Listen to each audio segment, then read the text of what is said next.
that I want to talk about. One we spoke about yesterday, or was it the other day on Malone Madness Monday, or one of those lives where Natalie said that she was responsible for what's the girl name?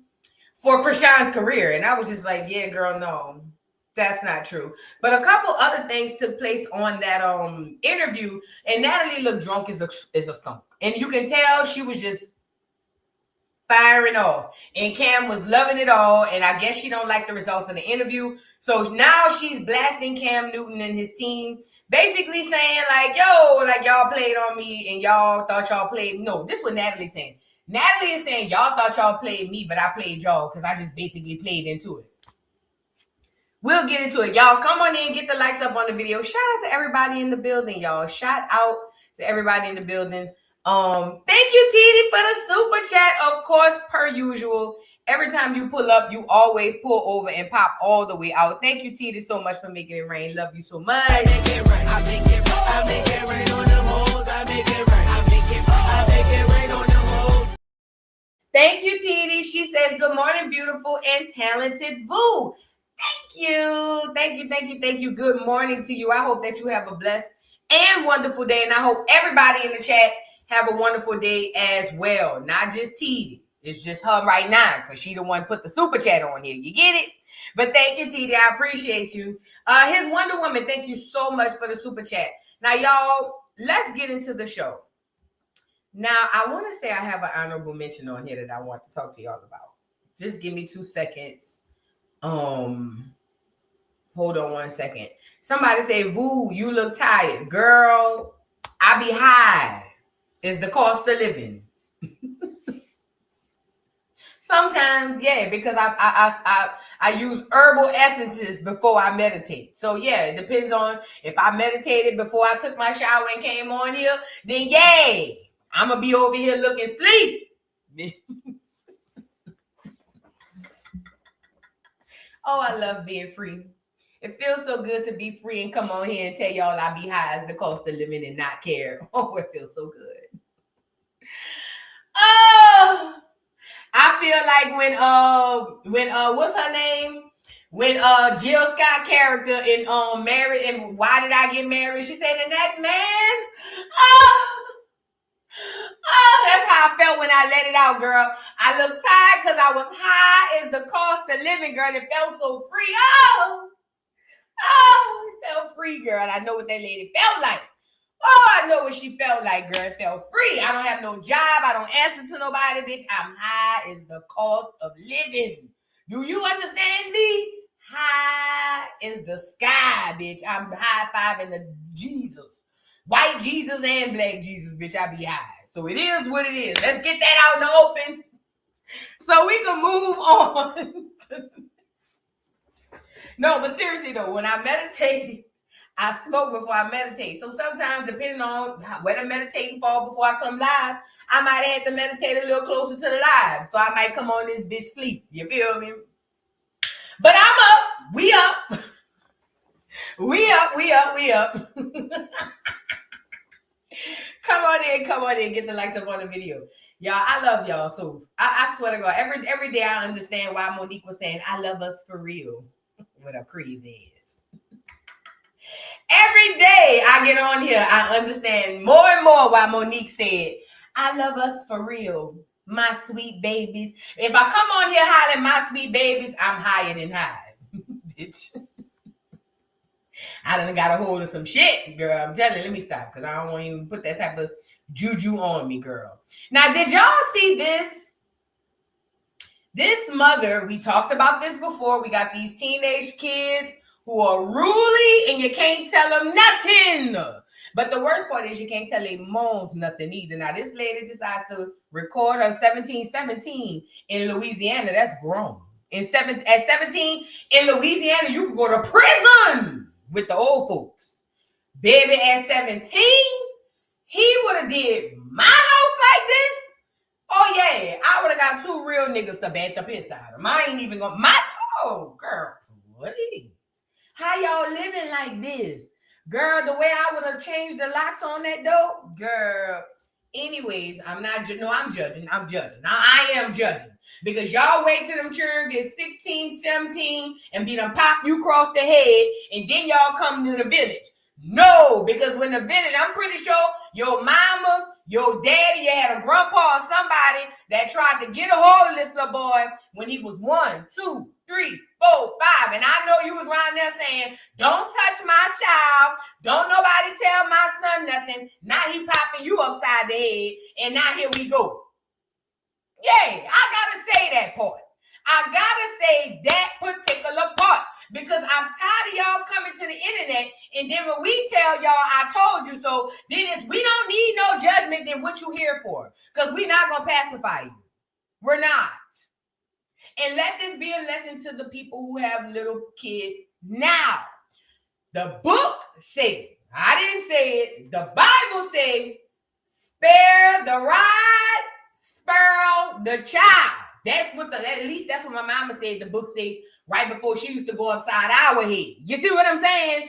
So with that being said, y'all so focused on being friends, y'all don't instill no discipline in them children. Realize at 12, 13, 14, I could take this bitch. I'm going to tell you what go through their head. I could take her. I could beat her up. Girl or boy, it done went through all our head at one point. One point our mama done said something or hit us, and at one point, some little voice in the back of all our head was like, you might could get her. You feel what I'm saying?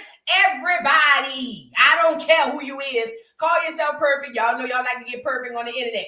Everybody as a child done gone through a childhood position where their mama done either popped them or said something or punished them, and the first thing popped in your head is I could take that bitch. You feel what I'm saying? I ain't gonna lie, it popped in my head a few times. A few times I was like, I could get her. You see what I'm saying? And my mama used to fight. So you know I must have been drunk on something and I didn't even drink. However, with these children, at least back then, we had a sense of fear in our parents. Because right after that thought came in, I could take her. Then the next thought came in, bitch, no, you can't. No, you can't. That lady will kill you. Or that man will kill you. That's why you didn't go forward. But see, the difference is when you take discipline and fear away from children, when they get that same thought we used to get, I could take her, they go with the move. Because there's no follow-up behind it. Does it make sense?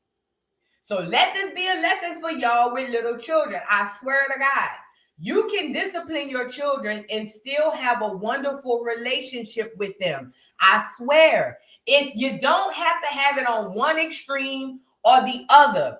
You can instill discipline, healthy discipline. It don't have to necessarily be you popping them, but you can instill, because it's different per child. Some children, I'll tell you a quick story so we can move on. My mama had 5 children. All 5 of her children was different. My brother, my mama could pop this dude and knock this dude out, literally beat him down to the ground. My brother never cared about getting a whooping. He didn't care. You want to know how you got my brother? Punishment. That nigga thought punishment was the worst thing ever invented. And it got so bad when my mama used to punish him, that nigga used to run away. He'll take a beating over a punishment. Every child is different. I'm not saying every child you got to go upside their head. Because see me, all you got to do is go upside my head. I'm good. I don't need to go back and relearn the lesson. Went upside. You see what? Most of the time, all I got to know is you going to go upside my head. I'm good.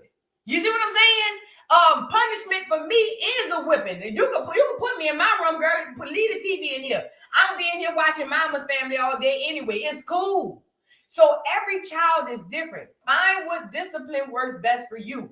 You can have a healthy disciplinary relationship with your child, but you can also have a friendship or so-called friendship relationship with your child as well. When you spare the rod, you spur the child. Now let's get into what it looks like when after you spare the rod and now you have spurred the child. This lady have a 17-year-old son that has literally ran through her home and destroyed it. Now let's be clear. It's one thing if he just threw a few pictures off the wall, or maybe he, threw some stuff out the refrigerator. This is going to cost this lady money, time, convenience. out of her pocket. Why? Because I'm almost positive she spared the ride and spared the child. And let me say this too. I understand autism is a real thing. I understand autism is a battle that a lot of people are fighting, and my heart genuinely goes out to y'all.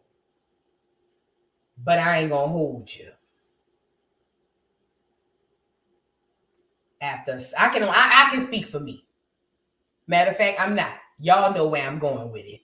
I ain't gonna go there because y'all, somebody with a child gonna get on here and you know where I'm going. If you know, you know. Okay?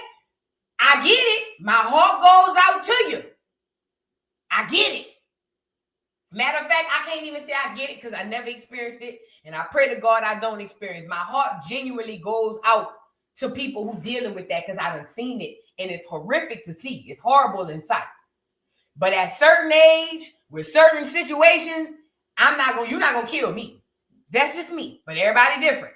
Let's get into this lady showing us what happened with her 17-year-old. She probably got to file an insurance claim for some of this. Look what Christopher Zion Frazier did to my fucking house.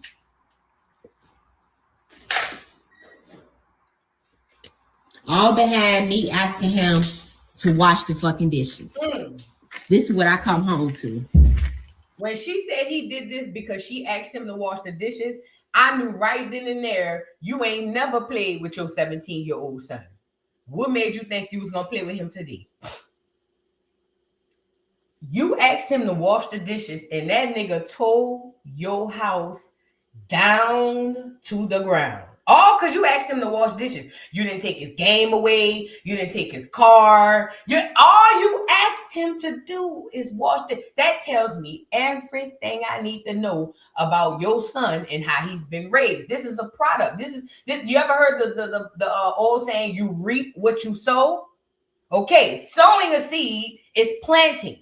You planted the seed. Now you're reaping whatever it grows. This is what it grew. Yay. My shit fucked up.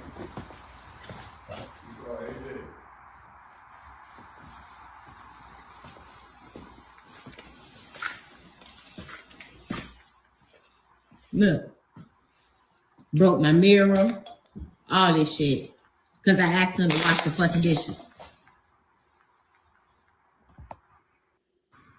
Look what Chris. Like I said, I ain't no Bible thumper, but I ain't gonna hold you. Whatever parts of that book that could help me throughout my days, I'm gonna use it every day. And I remember my mama told me the book said you spare the rod, you spare a child.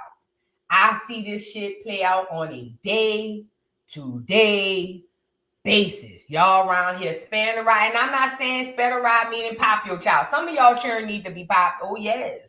Some of y'all got churn that need to be clocked so hard across the head they damn near don't come back. I ain't gonna lie. Oh yeah, I ain't gonna get on here and act like all y'all got good churn. Some of y'all children, oh my God, I ain't gonna go there. But most of us have children that we could deal with. You see what I'm saying? But if we don't instill any level of discipline, then there you go. All this because you asked him to wash dishes. You ain't never played with him. Why are you playing with him now? Find out what discipline works for your child early. Okay? Because I'm pretty sure. Listen, I'll tell you something. I know for a fact in today's society, there's still children in 2025 who know not to play with their mama. They have access to all the police. They got children in 2025 who got access to all the same resources as all the rest of these children. And I know you may not see them. I know they may feel like they are far and few in between, but there are children with the same access as that little boy and all the rest of these little boys. And they got children running around here who know to this day, I don't play with my mama. You see what I'm saying? Oh, I don't play with my daddy. Or I don't play with my grandma. Or I don't play with but that's because even with all of these resources, that level of respect is there. You get it? And respect don't come from just popping a child. Respect comes from a child understanding, even if they don't understand it as a child. It comes from understanding that, you know, if it's done for a reason. It ain't just because my mama frustrated and she popping me. You see what I'm saying? It's done because, oh yeah, she did tell me not to do that, and then I did it, and then she popped me. Or, oh, she did tell me not to take the car, and then I took the car, so now she took the car from me for 2 weeks. You get it? Even if they don't comprehend it in the moment, at some point they will. It's called setting yourself up for success. Please set you and your children up for success. I would say my heart goes out to her, but at 17 years old, that nigga wouldn't be able to come back. I ain't gonna hold you. I believe in old school punishment. Yay. I used to like when Maury and them, not Maury, what his name was, used to have the military people come out and they go to yelling in them churn face and they send them off the boot camp. Oh, yeah. I believe in stuff like that. Sending churn, you know, in factories. Send them off to boarding school or something. But the kind of boarding school for hood churn. All they do is teach them how to... Send them to a boarding school for hood churn. They in there learning how to bag weed at alarming rates, bitch. But they learning how to sell it legally, bitch. Yeah, do something with y'all, baby. Y'all churn, girl. I'm so glad. Thank you, Lord. Mine is grown. Ooh. Speaking of mine being grown, drop the candles and the cakes in the comments. Today, my baby birthday. Hold on. I'm about to call her, too. Y'all ain't never heard my baby, huh? I'm about to call her. I'm about to go. Let me see if she's going to answer.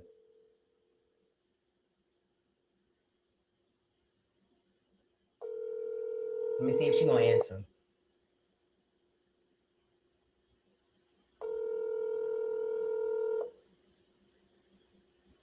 Oh, she might not answer. But today is my daughter's 23rd birthday. My baby turned 23 today. It was 23 years ago, you know. I remember it like it was yesterday. My water broke. And I couldn't find my baby daddy. No, I couldn't. He was with a bitch. Yes, he was. But I didn't fret. I called my mama. My mama got me down to the hospital. And they sent me home. But I came back. Yes, I did. I came back. And I stayed in labor for 23 hours. 23 long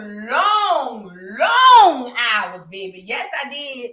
19 years old. And I laid on that table and I shitted out the most beautiful girl this side of the Mississippi. So with that being said, for my baby, not for me, drop the cakes in the comments. And y'all wish my baby a happy birthday. I love you, Suge. You the best thing that ever happened to me, girl. I will fight for you. I will live for you. I don't have to die for you because God already did that. I love you more than anything. Bless up today and for the rest of your life because you are just beginning. Love you, Suge. Drop the cakes in the chat for my baby. Happy birthday.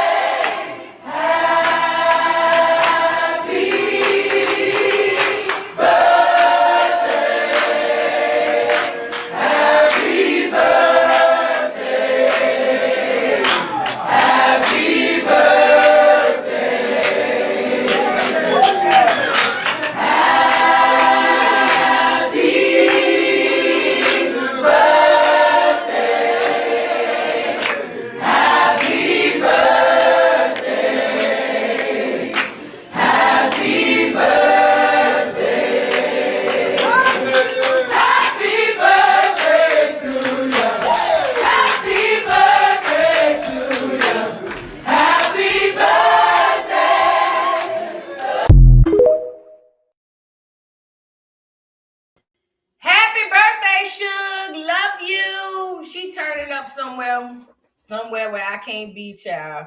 Them children get grown, you know what I'm saying? And you can't, but she grown. Hey, turn up, have fun, just be safe. I love my baby more than anything, man. Y'all just don't know. But yeah, thank you so much. T-Day! Oh my God, you made it rain again. Thank you so much. I make it rain on them hoes. I make it rain. I make it rain on them hoes. T-Day, thank you so much for the super chat. Says freedom looks good on you, boo. Thank you. I'm going to take that 100 and get me another zip. Okay. I ain't lying. Thank you, Titi, for the super chat. I know I'm playing, but I ain't lying. Thank you so much, Titi. I appreciate you. Thank you, thank you, thank you. Mimi Paterno, I always messed up your last name, Mimi. Thank you for the super chat. Says, hey, everybody, much love to you. I'm here to enjoy the show, and I got my moonshine. Yes, ma'am, early this afternoon. Yes, ma'am. Oh, girl, I ain't had no moonshine in a while. You know, the last time I had moonshine when I was out in Macon. Shout out to Macon, Georgia. Shout out to Macon, Georgia. Listen, I never thought I would know anything about Macon, Georgia, but Macon, Georgia literally changed my life. If you from Mactown, Macon, man, shout out to Macon. Shout out to Macon, Georgia, because that's the first place I had moonshine. And man, like I said, I learned a lot. I love the people in Macon. I just love Macon, Georgia. Moonshine brought me there. Thank you so much, Mimi, for the super chat. I appreciate you. And Rapping Radiant, thank you for being a member for 18 months. Says happy birthday, me Suge, and happy new year, boo. Love you down to the ground, sis, and I love you back down to the ground. Y'all, come on, man. Come on. Get in here. Get the likes up on the video. Let's get into the show again, because we was getting in there, but then we had got sidetracked right quick because my baby birthday. All right, Slay. I don't know why I started. I was about to say that. Now I want to move forward. I have another honorable mention, if I could find it. Oh, at least, hold on. I thought I had one. Hold on. I thought I had another one.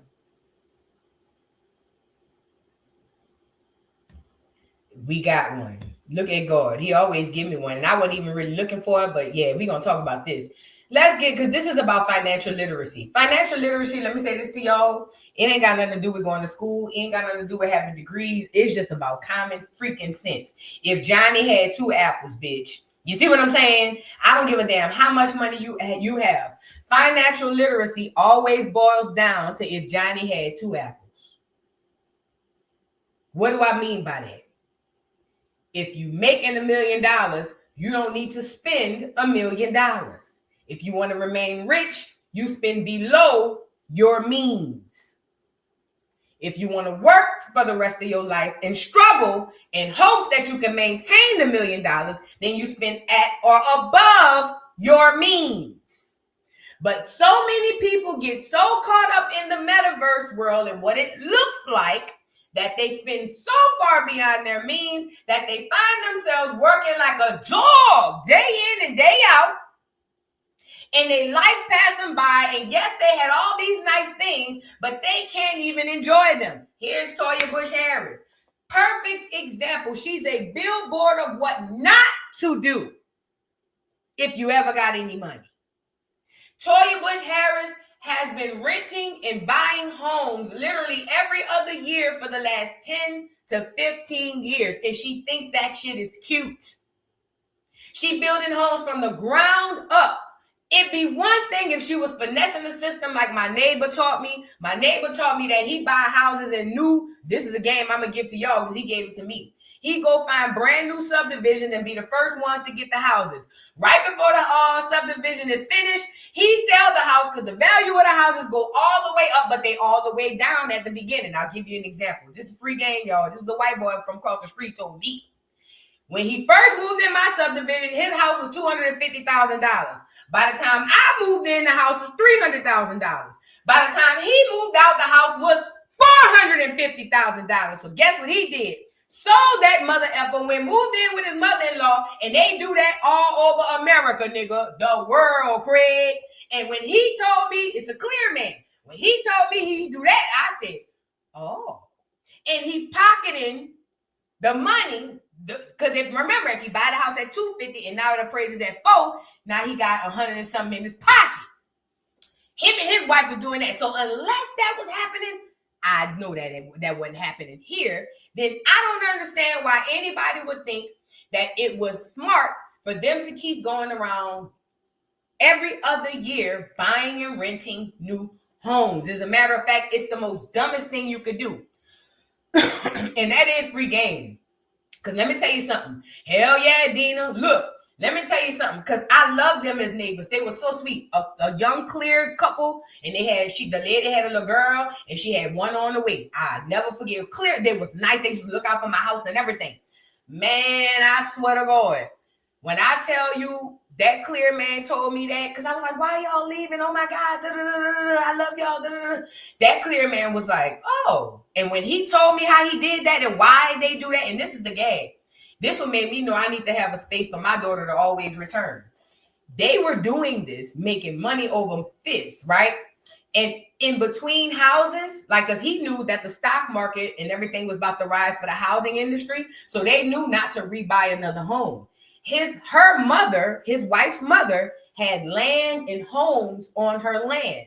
He said they were going to go move in with his mother-in-law for about a year or two until the housing market settles, and then they'll get back into the market because all of these new subdivisions are coming up, and he said they just gonna start over. Bruh, when I tell you that clear man told me that and blew my freaking mind, because right off of the one house, he, like you said, he walking away with 150, 200 grand off the one. Off the one.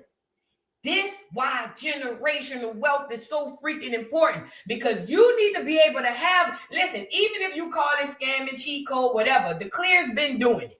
The foreigners been doing it. It's time we get up on it.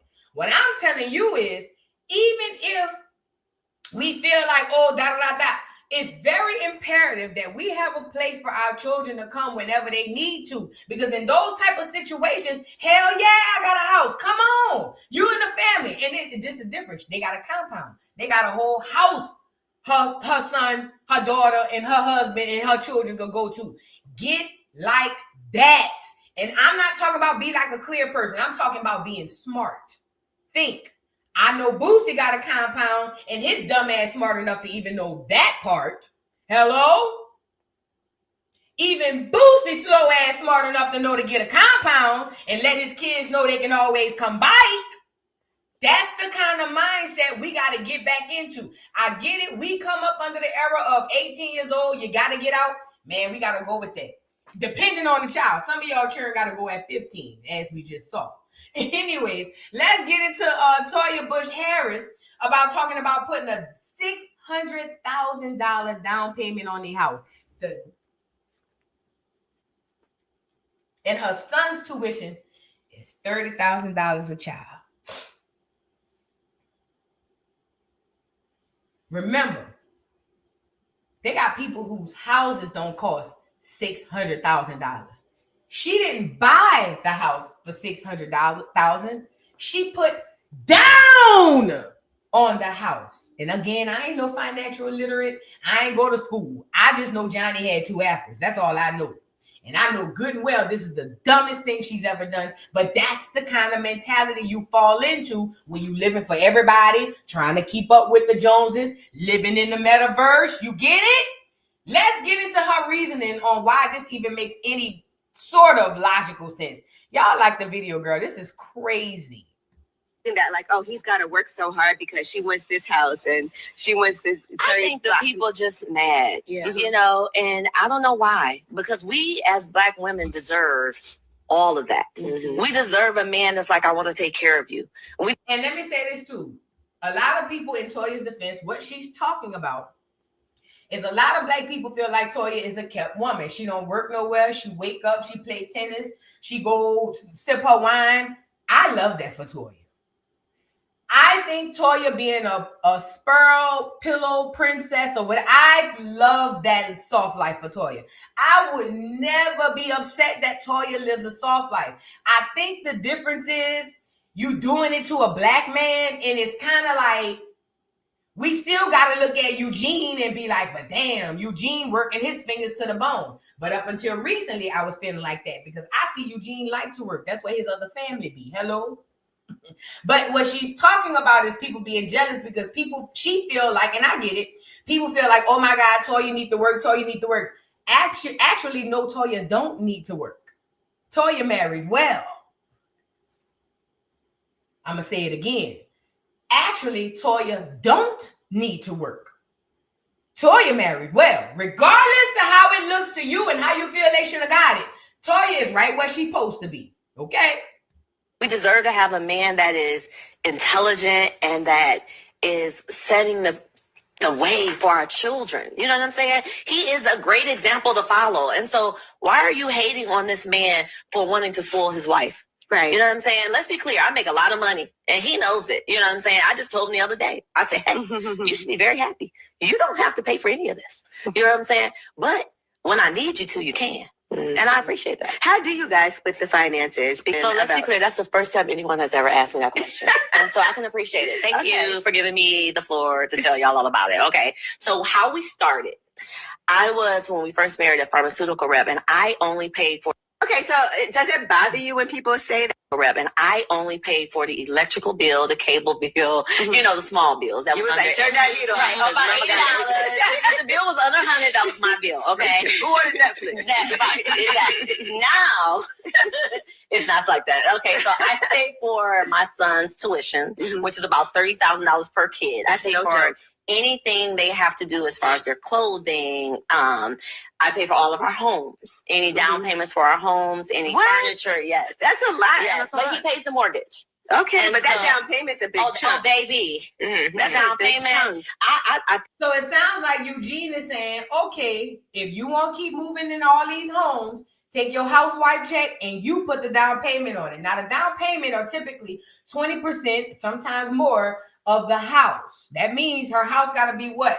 Girl, don't get me the line on the mat. 6-12 million, girl. Don't get me the line. Okay? I'm not good at math. I get on here and say, bitch, outside of 5 plus 5, you lost me. I ain't gonna lie. However, if 20% of the house is 600,000, then that means it sounds like Eugene is saying, bitch, you put down the down payment and I'll keep up the mortgage, which I can kind of see. You feel what I'm saying? Okay, thank you, Meek. Somebody smarter than me, because, girl, I don't know. 2.5. Thank you, girl. See me, I say 12 million. Girl, I don't know nothing about no math. Girl, them people got me in algebra and lost me, girl. I ain't been found ever since. I don't know nothing about no math and all of that. But look, thank y'all for the smarter people who smarter than me, because y'all helping me. So that means it sounds like when she says she putting all the down payments, it sounds like Eugene's making her pay it. That makes sense. I would make her pay it too, because you're the one trying to keep up with this image on the internet. And guess what? The mortgages are going to increase and decrease depending on the house. But if she's getting around the same amount of house, then technically it's not. I don't know. I don't think it's a bad deal for Eugene, because he got to pay a mortgage rather he's here, there, or everywhere. I don't know. Maybe. I don't know. think I misspoke and said 400,000 on ETV, but it was really 600,000. Eugene, he corrected me later. He was like, no, what you put down was 600,000. How did y'all come to that conversation and agreement? When I said we're moving, he said, okay. You paying for it. Thank you. Didn't I just say it? Didn't I just say it? Did not get the little girl on here. And I just saw this with y'all. I am literally just watching this with y'all. Did I not just tell you what happened? I told y'all niggas. Y'all thought I was playing, but I told y'all niggas. That's how it goes. Listen, Eugene is a smart man. He's a doctor, obviously. However, he ain't that thrown off, it seems to be, with his coin. It sounds to me like Dr. Eugene is saying, bitch, you the one trying to keep up with the Joneses, going house to house, bop. The biggest part of the house is the down payment, because you got to come up with cash. Yeah, baby, cash. Them people want the money out your checkings and your savings, bitch, for the down payment. Yeah.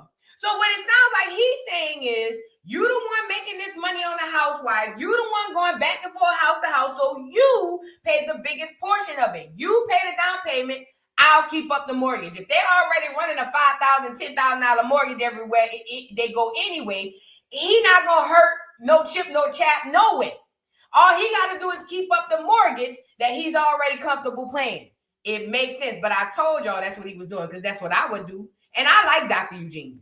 Even initially, how did y'all, like, even when y'all were just starting? When we had built that house, we both loved our first home that we were at, and I only paid for the electrical bill, the cable bill, the small bills. That loved our first home that we built, but we didn't know that it wasn't a custom built. So we ended up building the second home in Alpharetta, Georgia. Shout out to Alpharetta.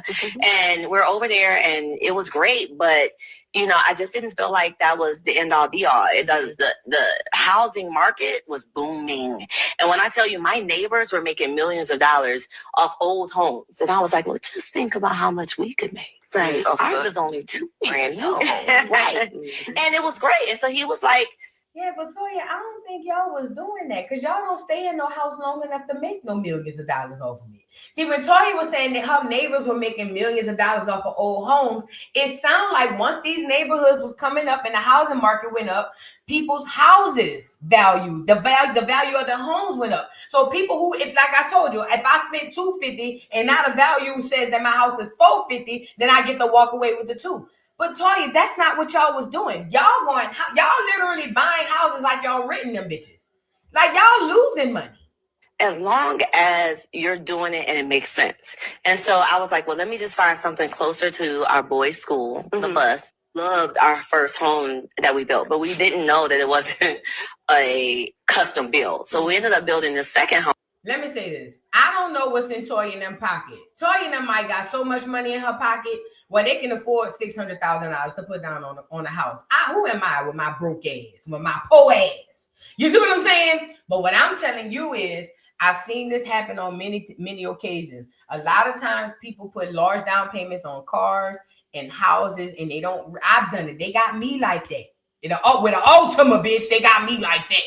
Okay, putting a crazy large down payment down, not realizing I'm getting screwed in the end. What I'm saying to y'all is, if Johnny has two apples, is the logic that you need to go into? No, I'm telling you, Johnny has two apples is the logic you need to go into anything with any amount of money. If you live fast, you spend fast, and if you spend fast, you gotta work fast, or your ass gonna be broke fast. You get it? So you gotta figure that part out.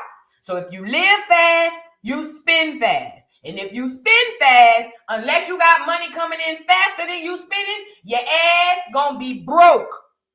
Toya and them putting $600,000 on the house wouldn't be bad if Toya and them had one house and decided, you know what, we're gonna stay here for 5 years, let the value run up on it, then we're gonna move. No, Toya and them moving every 365 days. And guess what? That's $600,000 down the drain. Because I doubt after moving out a year that they making that money back with the value of the home. Again, I'm not no financial illiterate person. I don't know. I just know 1 + 1 and 5 + 5. I don't know nothing past none of that. That's the dumbest shit they could ever do. That's why they're going to continue to move. They nomads. They're going to be on the run for the rest of their life. Ridiculousness. Y'all get the likes up on the video. Let this be a lesson to y'all, because I know some people going to come into large lump sums of money. I see it all the time. If you come into a large lump sum of money, do not make a large payment. Do not make a large purchase on nothing. I mean, do what you want, girl. Jay New Orleans, thank you for the super chat. Says financial literacy and responsibility are harder for people who are hardwired to show. There you go. That's the part. To show and blow money every chance they get, and that's the vice. I tell people money is like liquor. If you don't respect it, it'll have you on your ass. You are absolutely right. Not to mention the constant cycle of debt, consumerism, and escapism worsens it. Let me tell you something, Jamie Waters, because when you write, you write. And when you own, you own. Listen to me and listen to me good. The reason why we overspend is because most of us are trying to prove to the next person what we got going on. A lot of people buying houses so they can show the family and friends that I bought a better house. A lot of people buying cars, riding around in $1,000, $2,000 car notes. Why? To show off on the next bitch, I got it. A lot of people buying $10,000 wigs and $20,000 bags. Why? Simply to show off on the next person, I got it. Y'all could have it. Y'all could have it. I'm good on that, baby. Y'all could have it. I don't give a damn about flexing on nobody. Okay? And I damn sure ain't about to put myself in no financial debt behind flexing on nobody. No, I don't want a brand new BMW because everybody got one. No, I don't want a brand new house just because this one got one. No. Baby, I'm fine with my house and I'm fine with my car. It ain't no foreign. It's the regular schmegular. My wigs come from Amazon and my clothes come from Shein, bitch. I'm a regular, and I'm not saying that if I ever made more money, I wouldn't spend and buy nicer things. But what I'm saying is living within and below your means is going to always be the key. Living within and or below your means is going to always be the key to financial freedom. I'm telling you, you can make, I know people that don't make a lot of money and have more financial freedom than people who make buku money. Why? Because they living within their means. I know people who live in a hood who live better than people who make buku money. They less stressed. Why? Because they living within their means. They got, and you know people like that too. Think about it. Everybody got somebody in their family. I know my grandma was like this. My grandma had habits. My grandma liked to drink. My grandma liked to smoke her cigarettes. And my grandma liked to go to the casino. My grandma was living off of a check.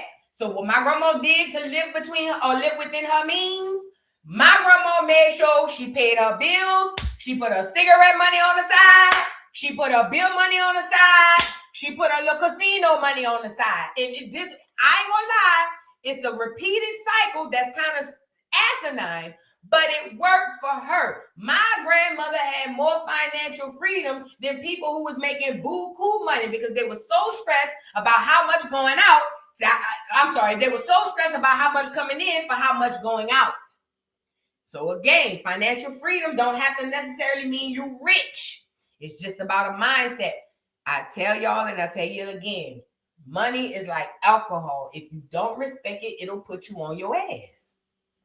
I done seen Patron put a lot of niggas on the ass, grown ass men.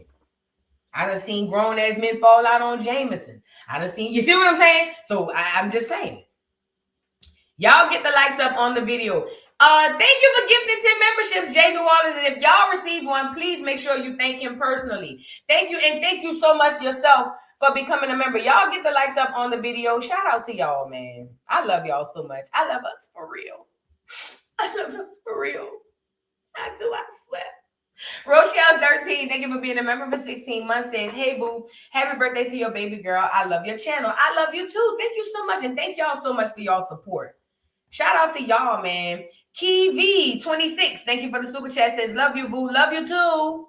Jay New Orleans, thank you for the super chat. Says, I have 3 pending lawsuit payouts, and the only way anyone knows is if they see me on Forbes. Hello? But there will be signs. The quality of everything is low to go broke. No, seriously. Let me tell you something. It's funny you say the quality everything is low to go broke. I just bought my house in 2020. 2020.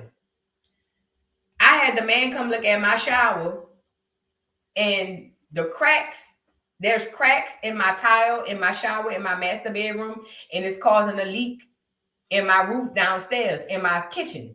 Now, my thing is, I just bought this house. Mind you, a hurricane came, a good wind passed, and I had a leak in my room upstairs. Called the warranty people. Oh, it was just the shingles. They lifted up and the water came in. You good. Why am I saying that? I'm saying all that to say this. When I buy my land and when I build my homes, I want an old black mason. I want an old school, old black man, old black company who've been building houses. They've been building houses from generations to generations to generations. I want good quality wood, you know what I'm saying? Materials. I want to make sure my home is done right.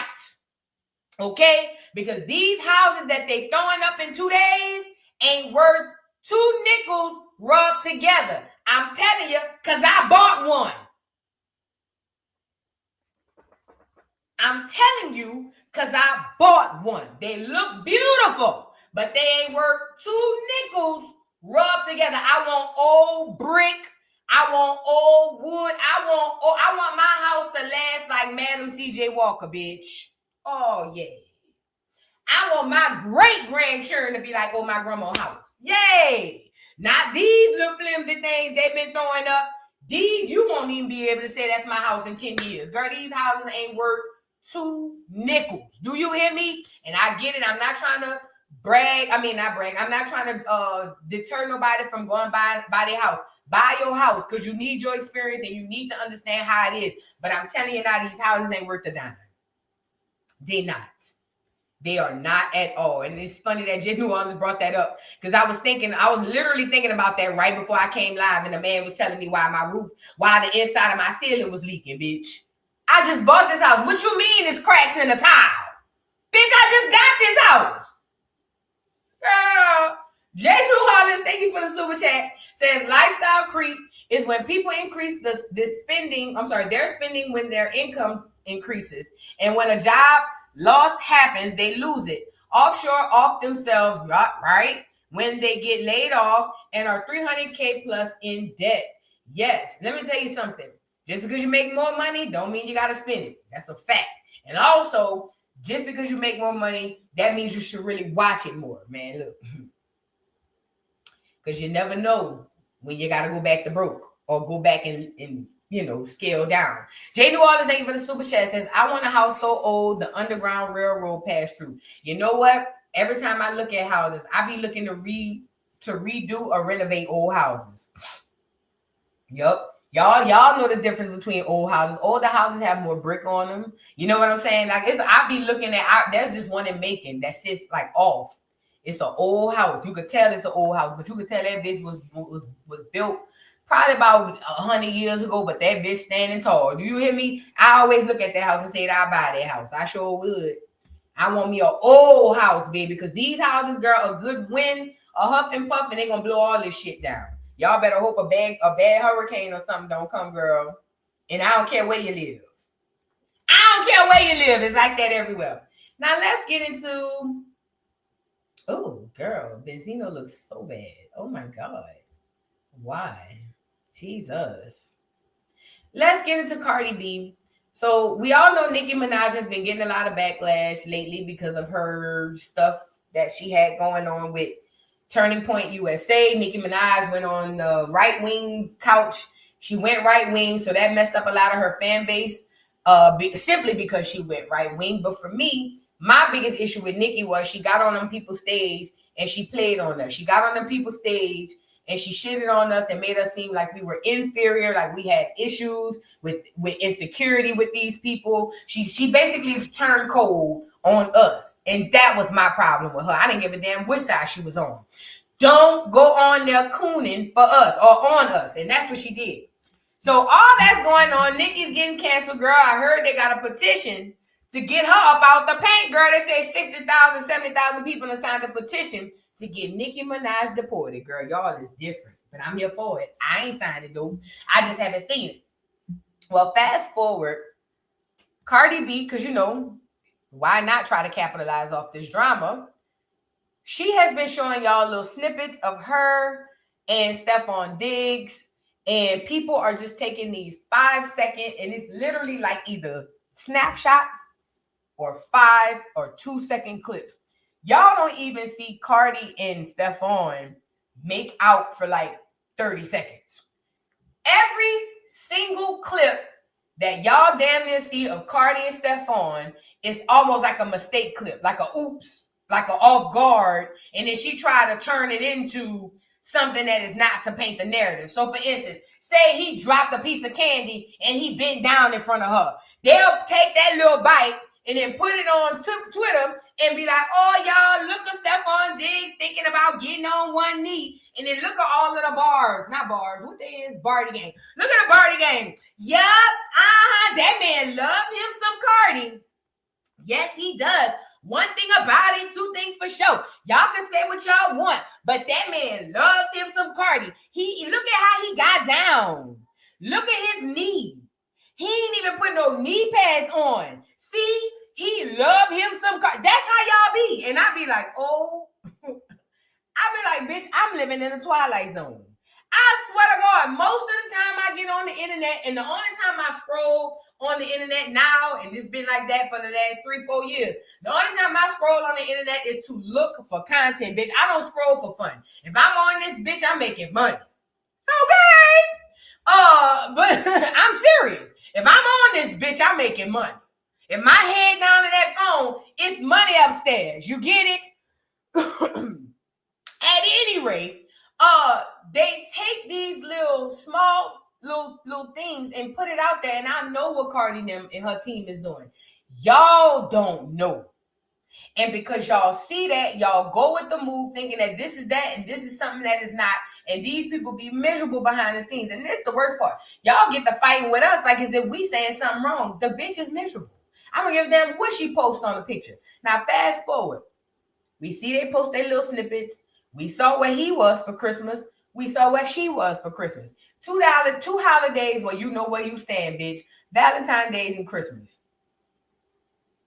If you ever had to question where you stand in a man's life, wait for 2 occasions, not day and night, Valentine's Day and Christmas.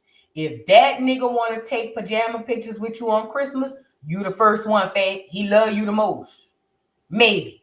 Because in 2025, it might be different. If that nigga spend Valentine's Day with you, it's you, fat. Now, I'm not saying he not cheating. I'm just saying he like you the most, or at least he value you the most. Okay? The bitch wasn't with him for Christmas. Her and the children had all them Christmas trees, and she had everything she wanted except her man. Okay? Now, here we go. She's still getting the backlash. She decided to take this opportunity. But for real, recently, most people haven't been talking about her as much because Nicki has been dominating the airways. But she recently comes out and she says basically, y'all have tried to drag her down to the ground long enough. She's had enough. She's had the baby. Y'all want her to put the baby back in? Girl, ain't nobody said nothing about the baby, girl. The baby is beautiful. It's you, bitch.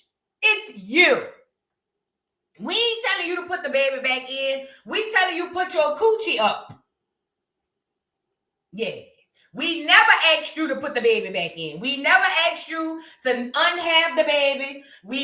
All we said was put your coochie up on the top shelf where nobody can reach it.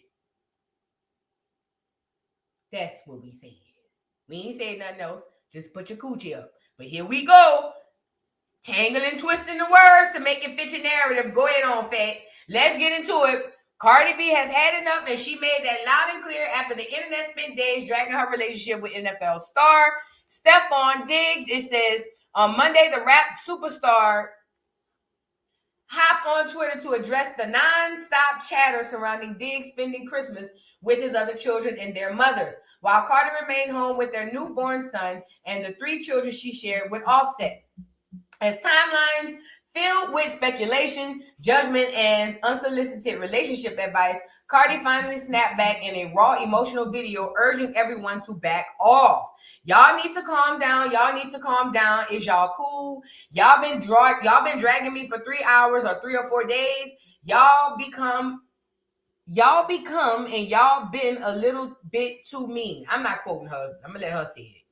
Cardi and Diggs have kept much of their relationship private, but the pair were first linked late last year and have since welcomed the child. Despite the outside noise, Cardi made it clear that she is focused on what's ahead, especially with the demanding touring schedule approaching. Let's get into it, y'all. Oh, I didn't turn down the volume. Hold on. Calm down. Y'all need to calm down. Is y'all cool? Y'all been dragging me for 3 or 4 days. Y'all been a little bit too mean. Like y'all been a little bit too mean. I can't change shit. I can't go back in time. You know what I'm saying? I already had a baby. Y'all want me to put my baby back in my pussy? Huh? I don't know. What y'all want me to do? Y'all want me to leave my man and fuck yours? You want me to leave my man and just go and fuck yours? I don't know. What y'all want me to do? We can only go forward now. So I don't know. 2026 is in a couple of days. I have so much work to do once January starts that is stressing me out. I'm going to be away from my babies, away from my personal life, away from my home. I have to rehearse for 10 to 12 hours a day for tour. There is so many, y'all need to calm down. Damn. Y'all need to 10 to 12 hours? Ugh. Elements of production that I'm missing for tour. I'm already super stressed out. You know what I'm saying? I'm already super stressed out. I need my support system, my fans to love me. I want y'all to come to my tour and enjoy yourself with me. Don't be dragging me. It's enough. All right? It's enough. This promo for the tour, girl.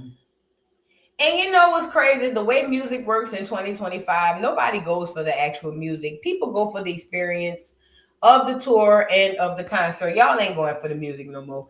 At any rate, girl, again, nobody asked you to put the baby up. We think the baby is beautiful. We just think that your actions are flawed. No, they're not flawed. They're trash. And we're not going to let you come on the internet and portray that shit like it was cute. It wasn't cute. It was disgusting.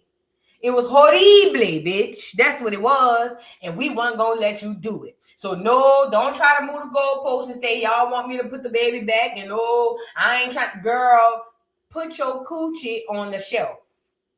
It's tied. All you can think about, even in your clapbacks, is using it. Put that coochie in the freezer, bitch. Put it in the deep freezer at the very bottom where nobody could get it. Put it up. It done had enough. Your coochie done had enough. Put it up. That's all we asking. And if you're going to keep it out there, stop bringing it to us. You're a fertile myrtle, bitch. If a nigga look at you, you get pregnant. Put that bitch up or leave us out the group chat. That's all. Cardi, go lay. You know, you already laying, child. And did y'all catch that part where she said they working 10 to 12 hours to prepare for this tour? She's got to work like a dog. Y'all think that shit be glitz and glamour. They be working them people like slaves, and Cardi making pennies on the dollar to do it. That's why she got all them endorsements. That's why she got all them side deals. That's where her money come from. Imagine doing all that work with the music and you barely get nothing off of it. Child. Everybody ain't able. Let's move on. Y'all like the video. Now, I want to get into 50 Cent responding to the Diddy documentary. Now, y'all saw this. We talked about this yesterday. Zeus Network, who is an affiliate of Diddy, I told y'all this before, because Lemmy Well has been seen spotted hanging out with Diddy on many, many, many occasions. But Zeus Network, who is an affiliate of Diddy, decided that they would give Christian and Justin, who are the eldest sons of Diddy, an opportunity to give their perspective of what happened during, before, and after the trial. So he has this documentary coming out in 2026. We can get into a little bit of it. Nigga said she need 10 to 12 hours. Oh. So, here's a little snippet of the doc that's coming on Zeus. Lemon Pepper just announced this a couple days ago. And this is about the boys, like I said, in their perspective. Y'all like the video? Procession of his children arriving in court for day one of their father's sex trafficking trial in New York. Hands gripped in solidarity. Do you still believe your dad's innocent? How did you feel hearing that testimony? Have you apologized on behalf of your father? Do you believe your father's innocent? Do you still think your father's innocent? Your daddy got 4 years! So, that's the doc. That's the doc that everybody's talking about. People are like, you know, oh my God, what is going on? And I think that is good. I think that it's good we get their perspective because we rarely hear them say anything. I think it'll be nice, even if it's cap. I think it'll be nice. But you know, a lot of people are on the bandwagon of it's either Team Cassie or nothing. And a lot of people are like, oh, we're canceling Zeus. Move around. Anyways, this dropped, and immediately, since 50 has been on this bullying spree, and I ain't gonna necessarily call it bullying, but since 50 been dragging niggas down by the ankles, people started tagging 50 like, yo, 50, you seen Lemon Pepper put this documentary out, basically wanting 50 to go and expose Lemon Pepper. But I don't think that's going to happen. Why? Because I believe behind the scenes, they all working together. You get it? Not Diddy necessarily, and I could be wrong even about him. I believe that the real people behind these documentaries, because if you think 50 Cent is behind the Diddy documentary, you a new age fool, you're slavery stupid, and Jim Crow slow. As a matter of fact, Gene Deal came out and showed us and told us that the white lady told y'all 50 Cent don't run nothing around here. Gene Deal said that part. So again, the real people who really behind these docs, I believe that they are the same people, which is why even though on our level, it looks like 50 is battling with people, he's battling with people who's not on the team. I believe that whoever's behind Lemon Pepper might be okay with what's going on with the people behind 50 Cent. That's why 50 Cent's response is what I believe to be what it is. Let's get into it. So the documentary pops, and 50 Cent responds and says this: wow, I want to see this show. I'm not sure this was a good idea. Now, 50 Cent is very clever. He understands the internet, but more important, he understands sociology and the people on the internet. It's almost like, I'm a visual person, so I hate to use this as an example, but it is what it is. It's almost like taking a piece of meat and luring a dog. You know how like you could take a piece of meat or some food and you could see like an animal or a dog and you could say, come on, come on. Matter of fact, on Tom and Jerry, they used to do it. They used to leave little trails, little trinkets of cheese so that Tom could catch the cheese. So that, remember Jerry would leave, I remember this episode, he was leaving little trails of cheese so that Tom could get it. So when Tom would follow the trail of cheese, he'd run right into the mousetrap. Okay, that's what 50 Cent do when he come on here. He does that. That's one of his tactics. It's the cheese. It's the, come here. He's trying to see how this all plays out, but I promise you he's already seen it. I promise you he's already seen it. It's right, but you got to keep in mind, he has to play this whole game as if he's on the same playing field with us. Like he's going to watch it with us. So this is the little bait. Here, that's why he says, oh, I wouldn't do this if I, what did he say at the end? I'm not sure how this, if this was a good idea. That's to keep you baited. And not only that, to drive revenue. Because now everybody's going to do what? Run over to Zeus and go try to catch that documentary. Why? Because we want to see what's going to happen on that documentary so we can go back to 50 and be like, oh, 50, you seen that? And then 50 will go on the Instagram and say, yeah, I seen that shit. And da-da-da-da-da-da. And then him and Lemon Pepper go back. So now it's going to drive traffic to both dots because the same people may be behind them. Does that make sense? I think that's logical reason to me. Because remember, 50 is a character. The world is a stage. You just don't realize you in the audience. And sometimes some of us are characters in this stage play. Okay? But it's given to me. Drive the traffic over there. We gonna make money hand over fist. And we gonna tell both these niggas down in the process. Because 50, every dog has his day. His day coming too. It just is what it is. These people don't play fair. 50 Cent ain't behind the, it ain't just 50. 50 is the face. It is not 50 behind the docks. I don't care what y'all say. 50 is the face, like Lemon Pepper is the face of Zeus. They don't own that shit. They are the face. So we'll see how this works out. I will be in tune to watch it. And I don't know, maybe I'll Joce it. Maybe I'll go on here and say something, you know what I'm saying? Maybe I won't. But 50 Cent is doing his job as to making y'all stay on the edge of your seats. So when the doc do drop, we could all go watch it and then all go back to Instagram and wait on 50 like this. Ooh, I know 50 going, ooh, wait, look, we're going to be, this is the anticipation. This is what's called sociology. It's the study of human behavior, people, right? So all they have to do is know that how people are going to behave. People are going to be waiting for the documentary. See some, ooh, I can't wait to 50 see this. Ooh, let me check my Instagram. Let me reload my Instagram. 50 going to be, ooh. And then 50 going to come on the Instagram and he going to say 1, 2, yin, yin. And then y'all going to be like, ooh. And then it's going to go viral on the Twitter and the Instagram. And the people who didn't watch it at first, they going to see it's going viral. So then they going to go get Zeus Network subscriptions so that they can watch it, so that they can be up on the conversation. And then we can all be dumb at the same damn time. It's a theory. I don't know. Who am I? Let's move on. Let's move on, honey. It's just a theory. Who am I?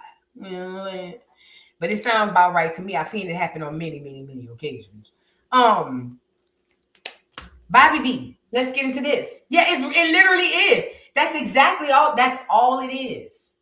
Yeah, when you understand systems, then you understand what happens at the very bottom literally happens at the very top.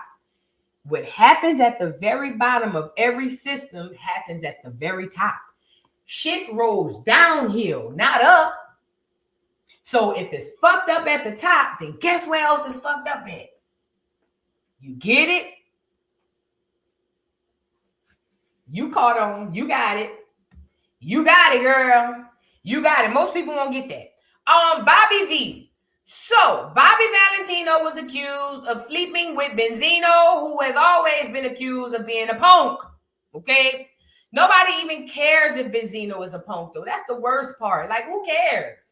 Bobby Valentino came out and gave us some hits in the early 2000s, telling us to slow down. He just wanted to get to know us. And we thought he was talking about us, but the whole time, Bobby V was talking to a whole nother nigga. Mm-hmm. Yeah, you know, every generation has their Bobby V. The 80s had Luther. Hello. Y'all had Luther. I believe Prince was a little punk too. Mike, I believe he dibbled and dabbled. I love these people down to the ground. But I gotta say the quiet part out loud. You know what I'm saying? We all have our generations of the punks, okay? Now, Bobby V, even though he wasn't really like, oh my God, we love him, he's so fine, he could sing. And black women love men who know how to sing, girl. It just is when you could look like crap. I used to love Music Soul Child, girl. Do you know how hard it hit me when I found out that nigga cockeyed his 2 left shoes? Bitch, that killed me. Almost took me down to the ground. But thank the Lord, I see people for the inside part. I was even willing to look past that nigga eyes going like this. I loved it, that man.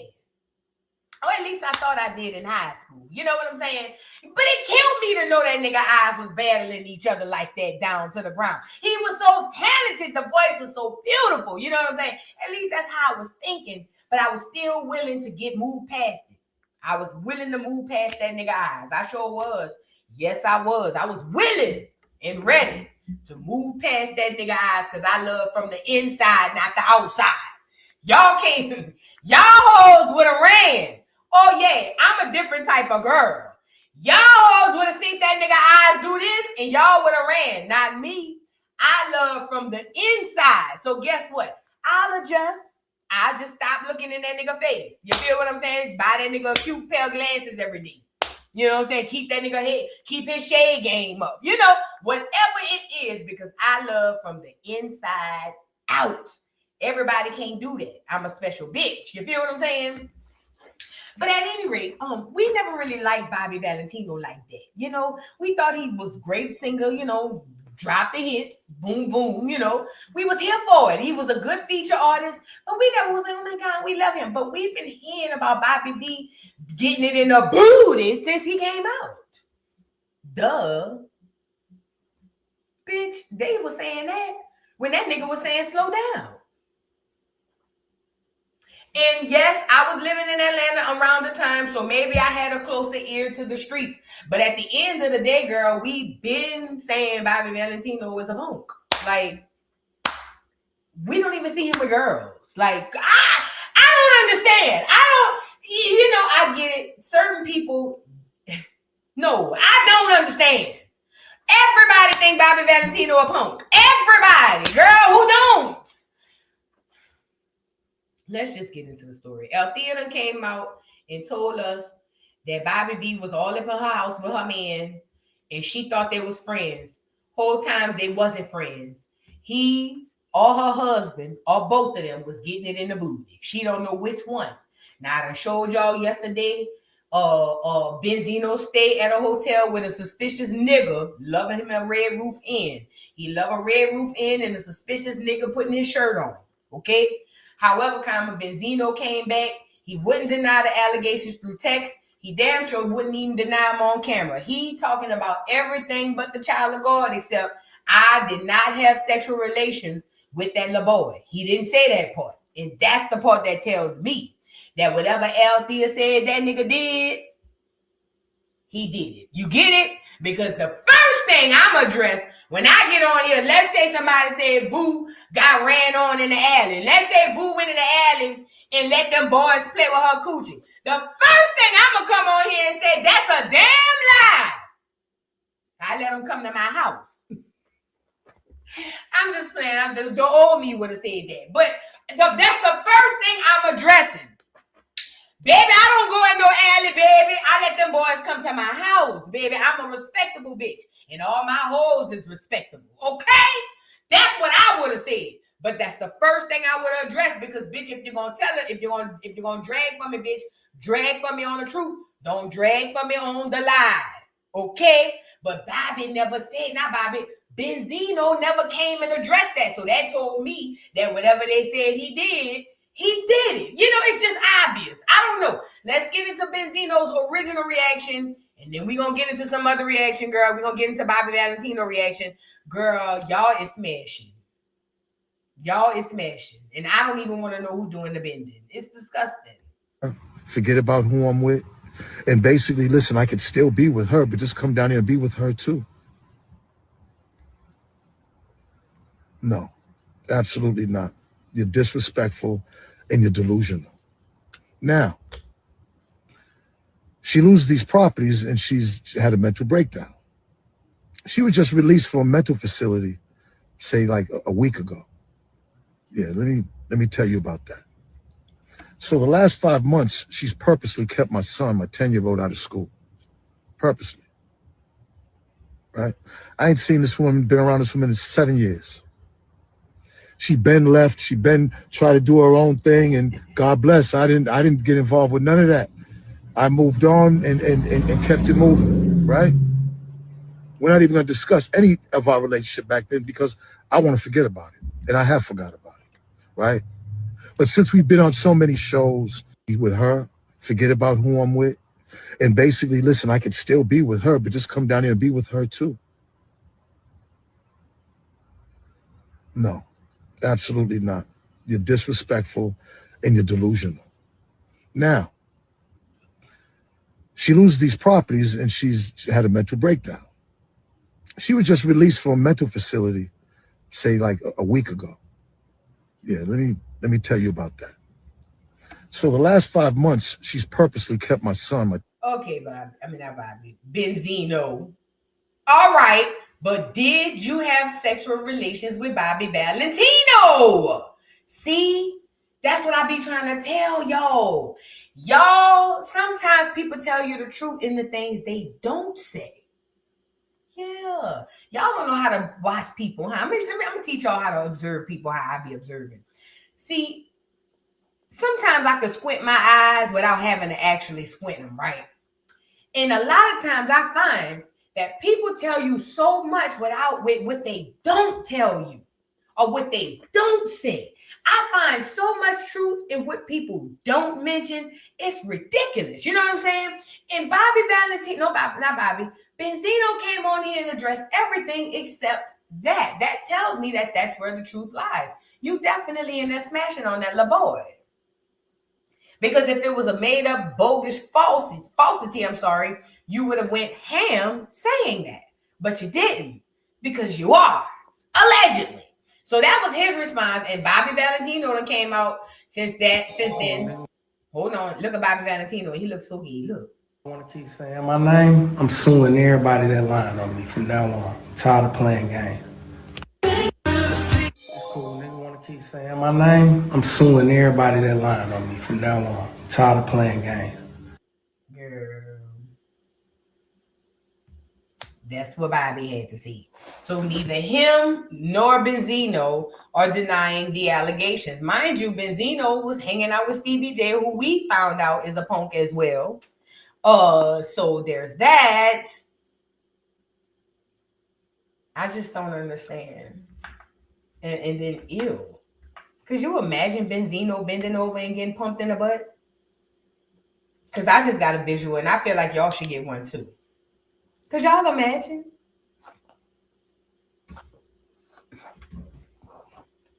Could you imagine him bent over like this?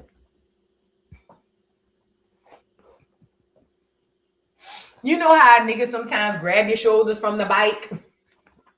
Let me stop.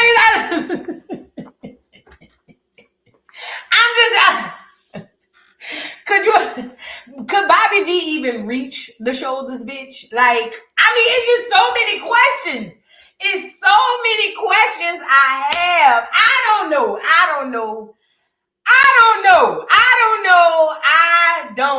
child. Bobby and Benzino, just come on out, baby. Just come on out the closet and tell us what's going on. And we could just go from there. You know, I mean, we still gonna buy your album. We still gonna buy the album. We still gonna come to the concert and say, I saw you walking down. Whenever they play the song at the barbecue, we still gonna get up and dance. We still, but one thing about black people, once you catch us through the music, we can't deny it. We gonna play like we denying it, but we don't really deny it. We still gonna buy the album, Bobby. Just come on out. Just come on out. Just come on out, baby. That's all. That's all. But oh my God. Could you imagine Benzino, girl? Jesus Christ. I couldn't imagine Zeno. And it sounds like Althea's in love with that food. And she probably wanted to make it work. Maybe she was broke.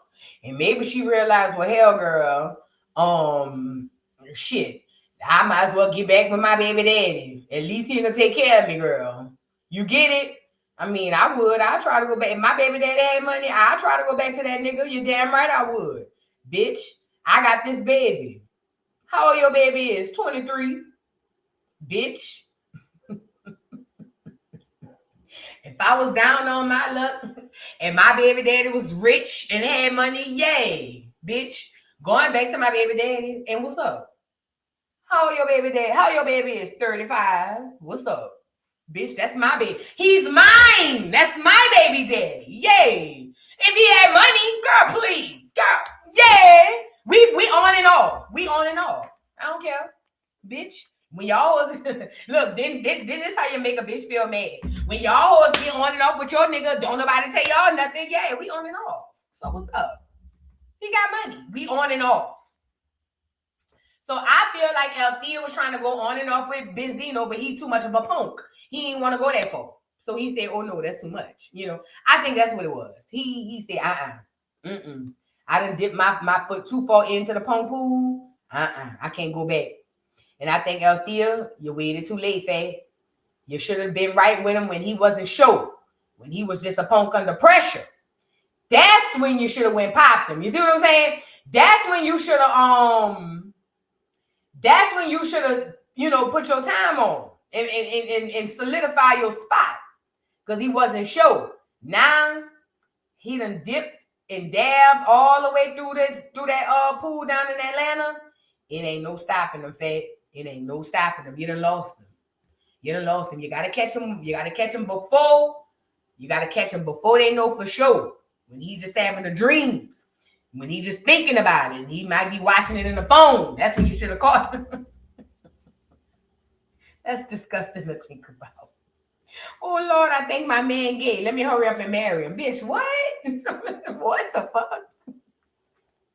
Oh, I think he a punk. Let me hurry up and get pregnant, huh? You know what's worse? Some women do that. They got women who do that. Yeah. Now, the only way I'm doing is if that punk got money. Yeah, I'm getting pregnant, bitch. Yes. This is Lil Labarius. Yes. Girl, Labarius a punk. And he wasn't one with me. Yay. Married. Might not be married, but do have the baby. What's up? Girl, bye. Now, I want to move into the African culture real quick. So, first of all, I'm being realistic, girl. Y'all on here acting like y'all not me, not the girl, please. Me, bitch. Y'all on here ain't me. It's me. Yeah, if my baby daddy was a punk, he had money, you damn right. We on and off. Said what I said. He not even gay all the way. Nah. Next thing you know, I'm over here with this Sissy Madison. Yeah, because y'all is a threat. Because y'all is a threat. And I'm not going to let y'all do it. Girl, y'all wonder, dang, why she go so hard? Because I'm not going to let y'all play with these people. Y'all is a threat. Yeah. These people. I'm just saying. Let's move on. I'm sorry. I love the community. Now, let's move on to African versus Black American culture. Now, first and foremost, we are the culture. Black America, everything you've ever done has been copied and pasted somewhere else. Okay? Everything you have ever Done. The reason the world knows civilization, is that the word, is because of you, Black America. The only reason you don't think that's possible is because you have been brainwashed to think that you're a slave from Africa and you know nothing, that you just created good food and good music. That's the only reason why you don't believe that the world is what it is. It's because of you. But I can tell you ways that you can see this on a day-to-day basis. Pay attention to foreigners. Pay attention to clears. Pay attention to foreigners.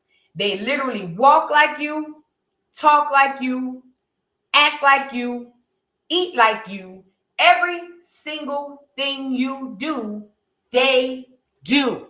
There is not one other group of people on the face of this here earth that has the entire globe following them. There's only one group, that's Black America. No other group, melanated or non-melanated. Only one specific group of people that roam this earth. That's the people who are from Turtle Island, aka North America, aka are indigenous to this here land. You call them foundational Black Americans, call them African Americans, call them Black Americans, call them Hebrews, call them Negroes, call them niggas, call them Indians, call them Abos. I don't get them, the people that I'm talking about. There's only one group of people that has the entire world following them. That's us. The problem is we're the only ones who don't recognize it. And even for the ones of us who recognize it, we don't understand the severity of how harsh that is. The whole world literally thrives and survives off of you. If it were not for you, they would be no more, or they barely live.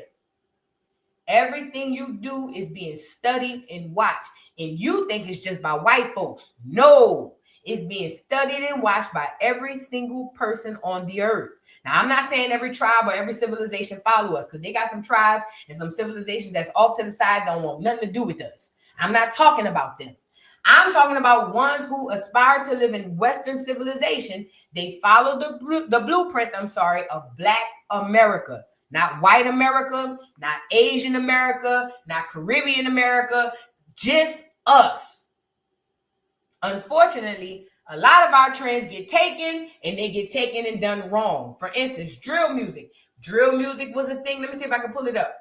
Drill music was a thing in Chicago and in America. Unfortunately, it took a lot of our children. Hold on. But it was so popular, even though it was something that was taking the lives of our children, it was so popular that drill music made it all the way to Asia. Mind you, Asians don't like niggas. Never have, never will. But it made it all the way to Asia. It's a whole bunch of people in small towns all over the world, in shanty towns, in hut roads, dirt roads. They don't even have running water. And they got people walking around here looking, acting, walking, talking, literally cosplaying and copy and pasting you. And these people make millions and millions of dollars. They create empires and estates that creates generational wealth for their children, not yours. Because see, you think you're a slave from Africa. And as long as you think you're a slave from Africa, you won't be able to see exactly who and what the fuck you are. That's the trick. That's the catch-22. Make them think they come from somewhere else, give them a shanty fucking identity and a shanty history, and let them fight each other. You never had no ethnogenesis because you ain't never came from Africa. There's not an African nation or an African person that can replicate Black America or Black American culture. Why? Because you ain't from there, fool. The only place you can find people that replicate you is here. Why? Because this where you from, fool. You can't go on no continent and find nobody like you. The only place you can go to find somebody like you is right here, because this is where you from, fool. But y'all argue amongst yourselves. Keep saying you from Africa.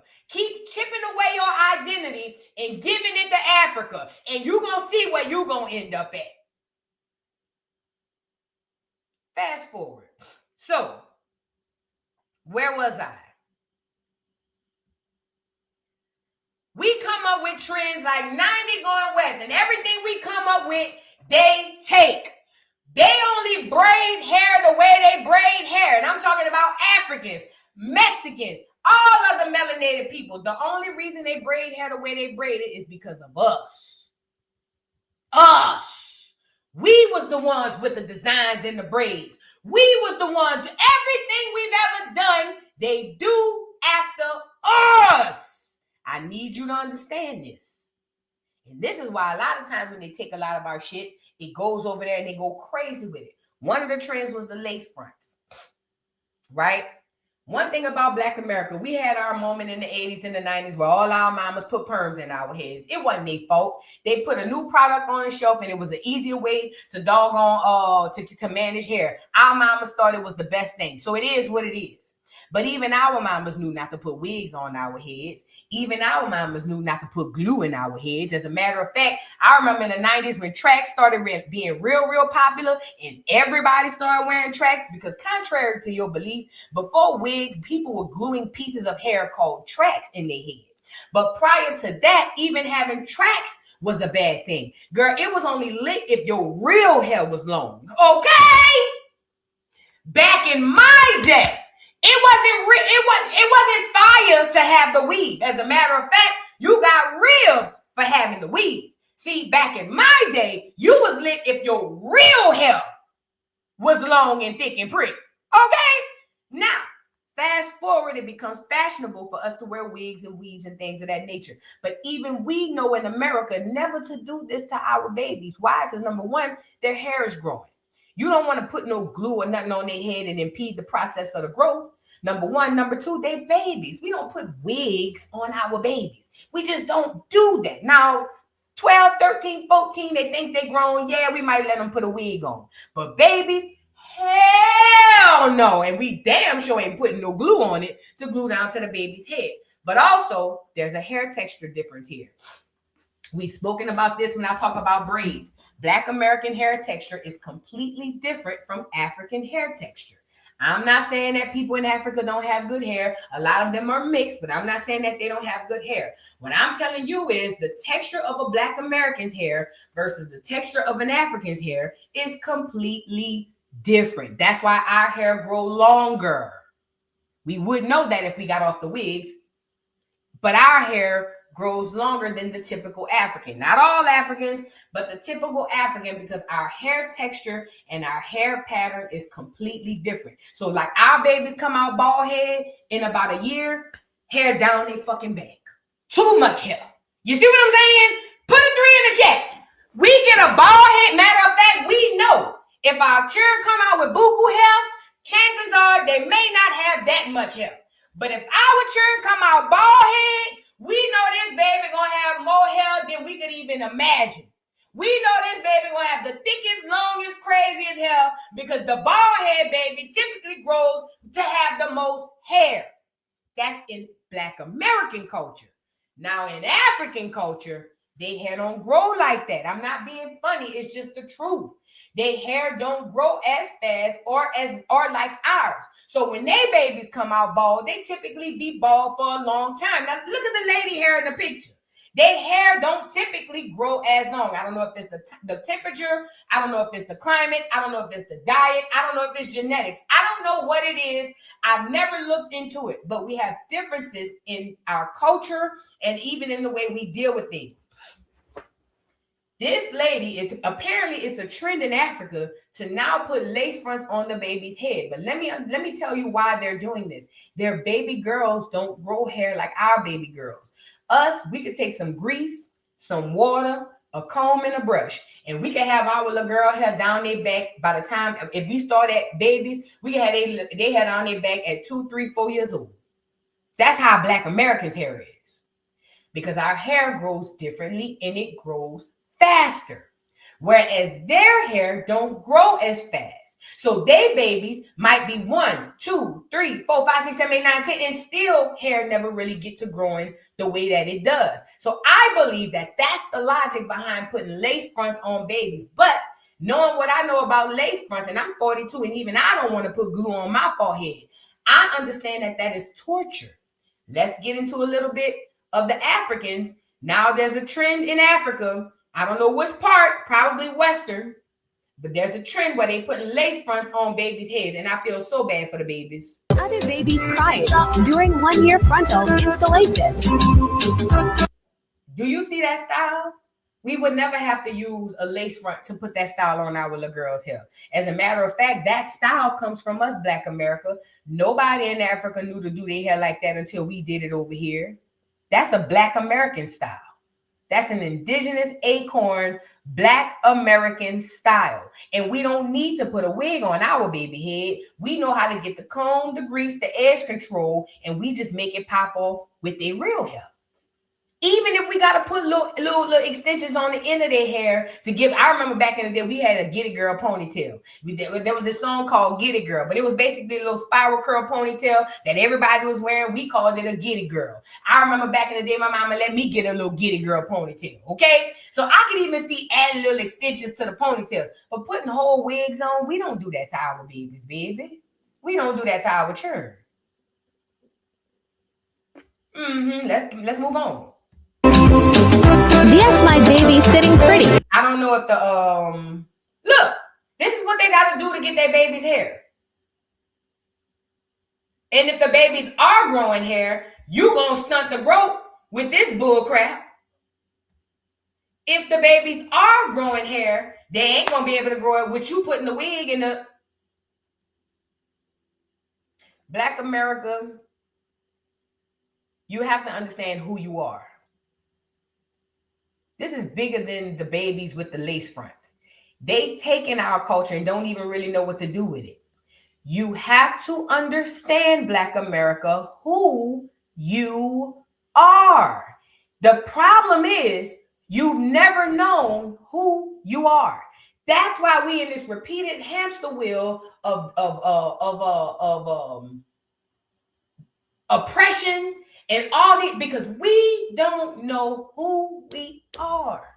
It is so obvious. It's literally everywhere you look. But if you're walking around with blinders on, you never see it. This is torture. I think this is horrible for the babies. I'd hate to see them when they're taking it off, because I'm pretty positive they don't even know how to remove it correctly. So I hate to see the process of taking a damn wig off the baby. You see what I'm saying? Black America, you don't have no idea or no clue who you are. Look at Ghana. Look at Ghana. This man going up and down the streets in a Mercedes, dressed like a Black American, making it rain. Where does that culture come from? And they want us to believe Mansa Musa, the richest man in the world who was running around throwing money at people, was an African. Y'all know who Mansa Musa was, right? Mansa Musa was supposed to be the richest man ever, right? He was supposed to be so rich. He was a Black man. He was so rich, he would go around and he would just throw money at people. He would just give people money. He had so much money that he said he wanted to give to people that needed. So Mansa Musa would just travel place to place, just giving out money. Here. I haven't seen an African do that yet. So you want me to believe that Mansa Musa was an African? But every time I turn around and niggas get money, what niggas do? Hey, I'll do you one better. I've never seen an African do that without the influence of a Black American. However, every time a nigga get money, what he do? I make it right. I make it right. I make it rain on them hoes. I make it right. I make it rain on them hoes. Every time a nigga get money, the first thing he do is go give it out. But they want us to believe Mansa Musa and all these greats were Africans. The song literally tells you from Lil Wayne, I make it rain. Hello? Is this thing on? But they want us to believe that Mansa Musa was from Africa and we some lost Africans who had an ethnogenesis. Your culture has always been here. It ain't never left. You just got to open your eyes. Let's get into the Africans in Ghana now, recreating our very culture. Y'all like the video? motorbikes, cars, jewelry, clothes, tennis shoes, baseball caps. All of that come from us. We didn't get that from them. That came from us. But they want us to believe we come from them. They copy us, but we come from them. They follow us, but we come from them. Let's put our logic. Everybody put your thinking caps on right quick. I need everybody put your thinking caps on. We are supposed to be products of them. We supposed to come from them.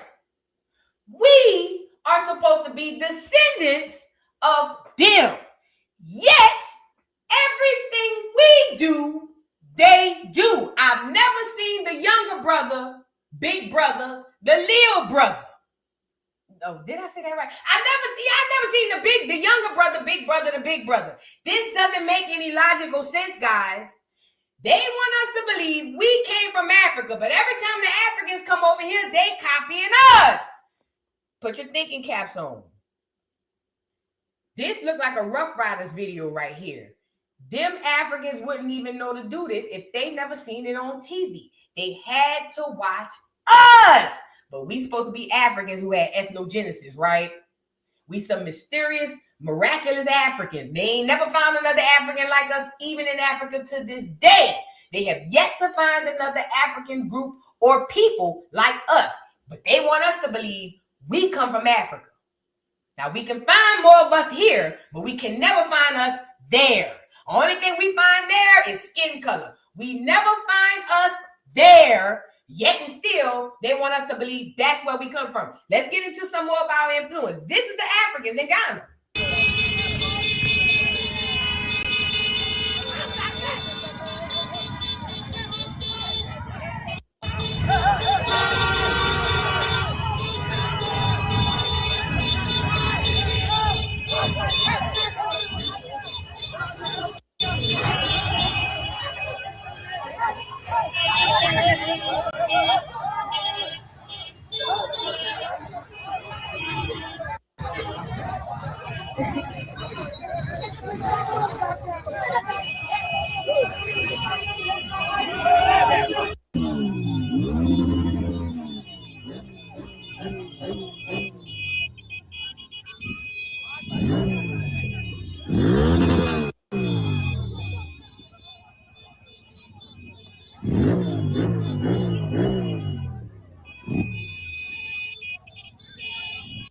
Girl, the baseball caps, the bandanas, the shoes, all of it. It's you. They're copying you, Black America. How do you think you come from them and they look to you? Am I making sense? Am I making sense in this chat? Please tell me somebody is understanding what I'm trying to say. How can you come from them when they look to you? Make it make sense. If Africa was the motherland, I thought this as a little bitty girl. Then why are they not over there? You know why? Because they are at the motherland. Right here. Right here. They in the right place. They just lied to us and told us, hey, look, the motherland over there. No, it ain't. It's right here. Right here. Right here. Right here. That's why all of them running to come over here. Don't believe for 1 second that you are an African. Don't believe for 1 second you had any ethnogenesis.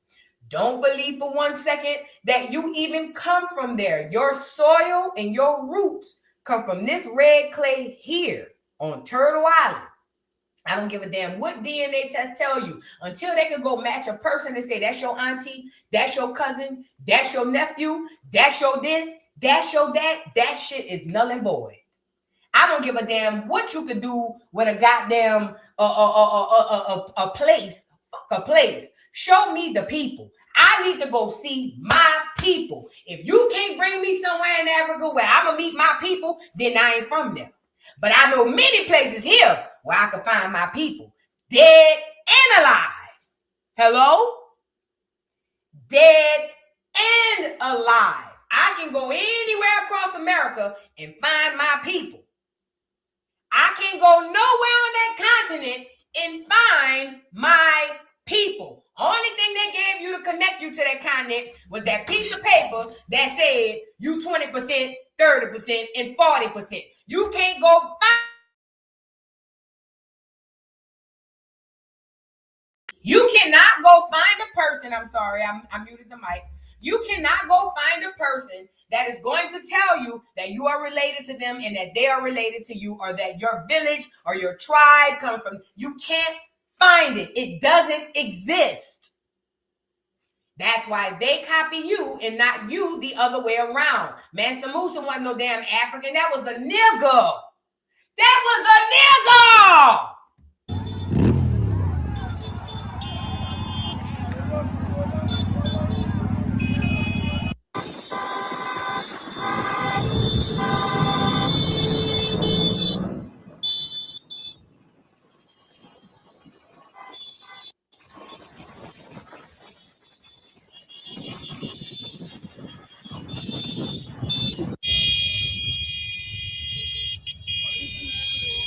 This looked like a Rough Rider video, man.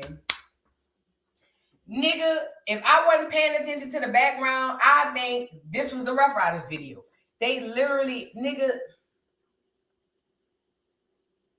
they don't even try to make it their own when they steal it. And these the same people look us in the face and say we don't have no culture.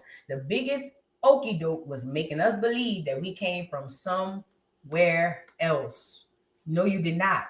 And if you don't believe me, find out for yourself and do your genealogy. It's literally that simple. All you'll have to do is do your genealogy, and you can find out where you are from. And I promise you, more than 99% of y'all ain't got no African in your blood. I ain't gonna say 99%, but a large number of y'all don't have no Africans in your blood.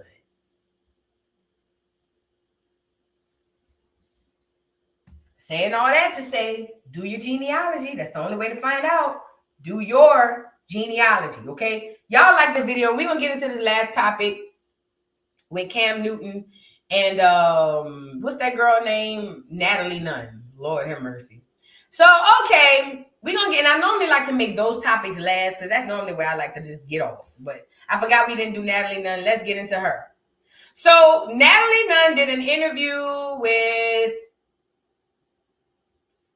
Cam Newton on his podcast, and I believe Cam Newton's podcast is a portal too to bring people in, because we got introduced to that doctor girl, Joy, what her name is, Joy Bryant, and that whole been getting on our nerves ever since.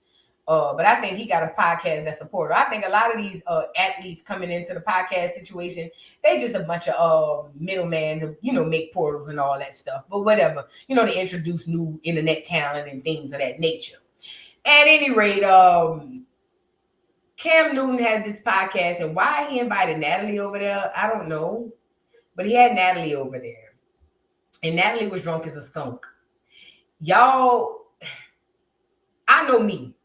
If ever I get drunk, I know not to be on the podcast or nothing, because I know my mouth going boo, boo, boo, boo, and I ain't going to have no inhibitions, and I'm going to just go with the move. If you know you like that, don't go on people's podcasts and drink, because you know they're going to get you drunk and then you're going to spill all your tea.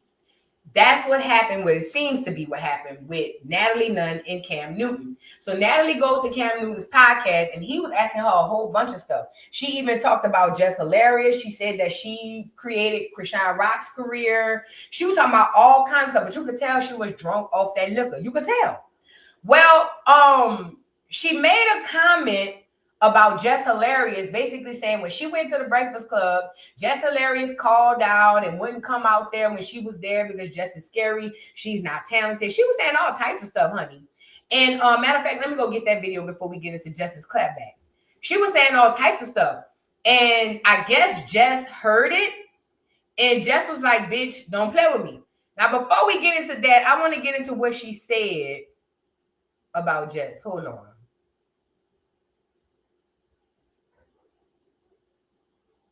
Y'all like the video. And then she came on the internet too. I forgot to tell you that. Then she came on the internet too and basically said that they set her up. But that wasn't the case. girl, you didn't think that you was going, you know. Hold on.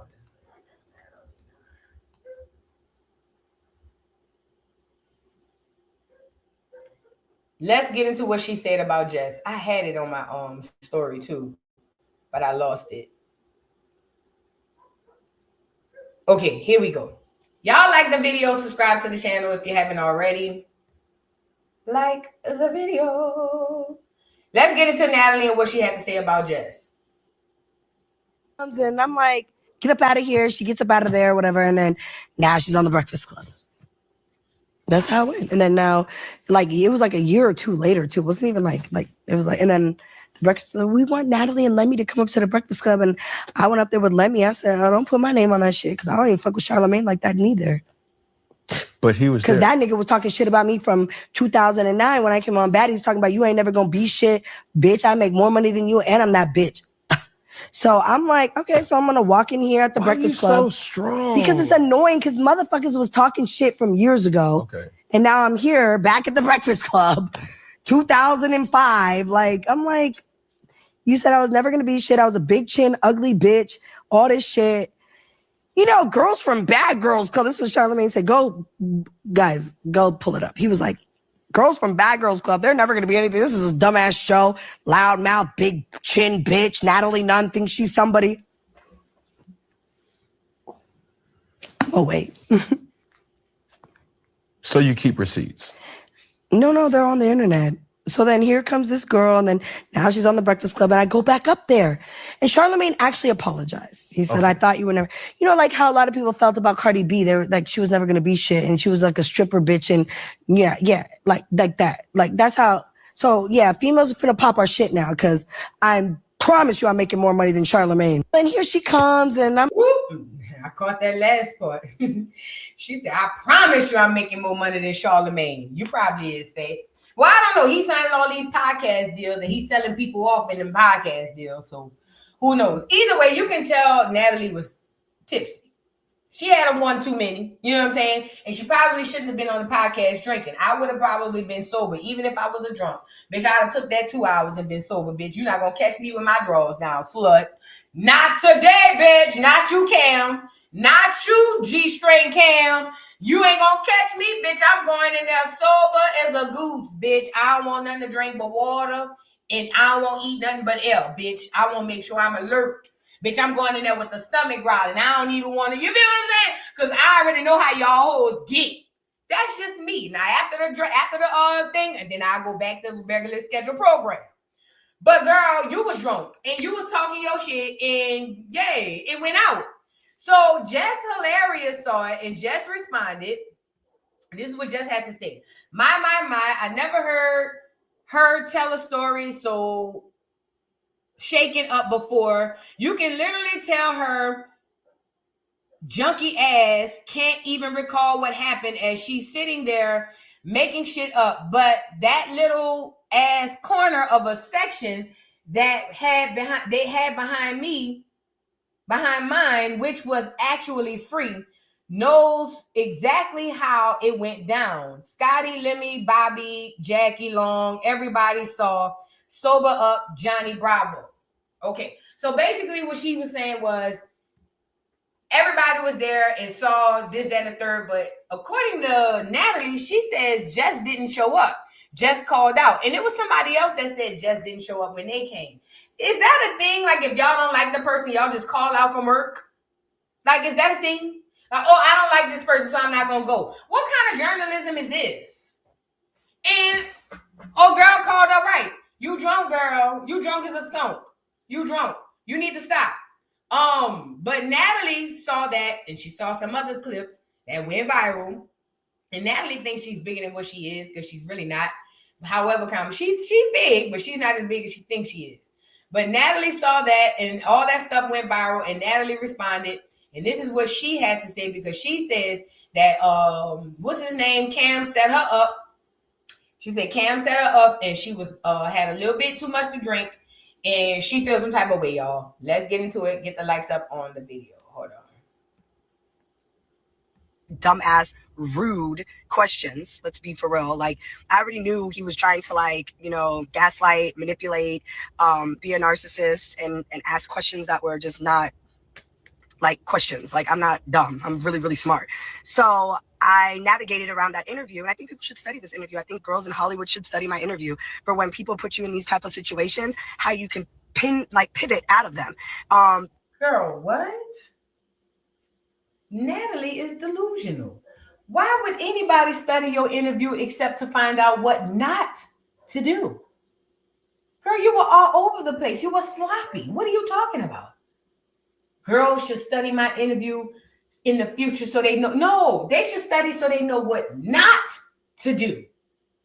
You were sloppy. You were here. You were there. You were slouching. Girl, you look a mess. You looked at a mess. You what? Natalie threw it off, yeah. I think it's the vapes. Because this has happened to me multiple times in Hollywood on major platforms just like Cam Newton, and you're not about to keep playing. It is what it is. I don't know what it feels like. But hey, I really was trying to ask him, like, how does it really feel? Like, that's what I want to know. What does it feel like so I can understand?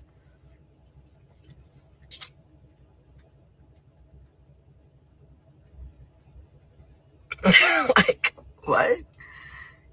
Yeah, clearly we know now. Someone said he ain't the best, we know. But I wanted to make that clear. And so I just was being funny, running around in circles with him. And I didn't want to answer his questions because they were underlining disrespectful, sarcastic, and you're not about to play in my face. So that's why I answered the questions arrogantly. When he said stuff about, oh, so why should a man take a baddie serious? Like, I already knew. So I said the things that I knew a man like him doesn't want to hear when a woman is a boss. When a woman makes her own money and can do what the fuck she wants. And part of that is absolutely true. I do believe that too. But obviously, you guys don't like play. I was playing my role like he was trying to play his, and the roles were being reversed on his ass. Uno, reverse, bitch. Around a lot of his... That literally did not go like that. But in Natalie's head, I guess if Natalie said it went like that in her head, that's how it went. Girl, you didn't embarrass him. You just looked at a mess on the interview. That's it. You just looked at drunk and you looked at a mess. That's it. And that's another thing too. Somebody said she called herself a black woman.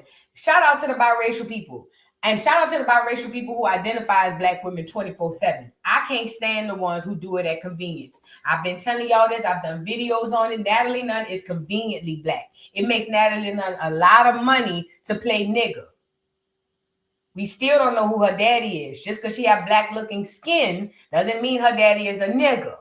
Natalie makes millions of dollars to cosplay as a nigga. And I'm saying cosplay is because this is not the real Natalie Nunn. Natalie Nunn is a clear girl in a biracial body with a valley girl attitude. That ghetto shit y'all see on Zeus is not the real Natalie Nunn. I remember Natalie. I was there on Bad Girls Club. I did a whole video on this. Go look up Voodoo Dog TV, Natalie Nunn. You should find it. This is not the real Natalie Nunn. She's cosplaying nigga to make millions upon millions of dollars. This is not the way she lives outside of the camera. Okay? Y'all see the wigs. Y'all see her act. That's not the real Natalie. Natalie is another one cosplaying for the coin. Okay? At any rate, she knows what she's doing, how them black women this, black women that. She's pandering because, again, like everybody else, they eat off of us. They eat off of us. What's the name of that whale? Hold on. Because I'm a visual person, so y'all can see. What's the name of the whale that let smaller fish eat off of it? I'm going to show y'all what I'm talking about. The whales that allow smaller fish, called remoras, to eat off them are humpback whales, whale sharks, and other baleen whales. These fish have a symbiotic relationship with these large marine animals. Okay, so they say humpback whales, whale sharks, and other baleen whales, they the kind of whales that let other animals just ride their coattail and eat off of them. Look, let me show you. Y'all see this? Like little what you call them, leeches or something. They let other little bitty, if y'all can see it, y'all probably can't see it, but look them up. It's like they go through the ocean. Let me see if I can pull one up. They go through the ocean and little bitty fish just be attached to them. Black America, you are the whale in the ocean. That's you. And all these other people, all these other cultures, all these other nationalities, all these other races, they're all the smaller fish attached to you, eating off of you. All you have to do is just swim. You don't have to do nothing extra. All you have to do is swim. They all come attached to you and just suck and eat off of you. And they create generational wealth for their families. Natalie Nunn is creating generational wealth for her family, who is not niggas. And she got it off the backs of who? Who? You understand the game? Do you understand the play? If you understand the game, then you can understand the play. And if you understand the play, you can see it coming from a mile away. I've been told y'all Natalie Nunn cosplaying on baddies. When she first came to baddies, I told y'all that's a cosplayer. That's an act. That ain't the real Natalie. The real Natalie is, oh my God, you guys. That's the real Natalie. This shit right here is cosplay. But it makes her money. And that's why she plays on our subconscious by saying, because as a black woman, she plays on the subconscious of real black women by saying that.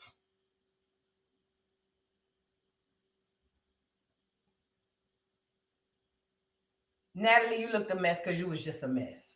That Karen came up out you. That's all. You looked at a mess. Nobody should look at your interview for what to do. If anything, look at her interview for what not to do. Okay?